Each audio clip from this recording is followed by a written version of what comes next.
ผักหวานแบบใดเนี่ยมันคือได้กินไว้เถอะปลูกอยู่หันมันคือตายปลูกแบบใดก็ใส่ปลาดางเอาตังไว้เลยทั้งต้นทั้งอันถุงทั้งอันถุงยางนะอ๋อปาดตาดากออกมันบ่ถึกหากมันติผมไม่ว่าให้มันอยู่ในถุงมันก่อนโอ้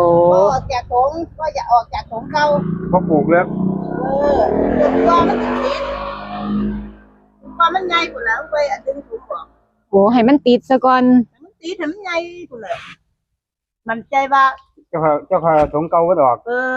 ไอ้ยาจังค่อยถุงเก่ามันออก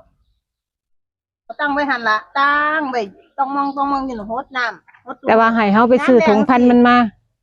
น้ำแดงสิหดจุมือเลยหยอดจุมือถึงตัวมันติดจะได้ถึงหัวมันติด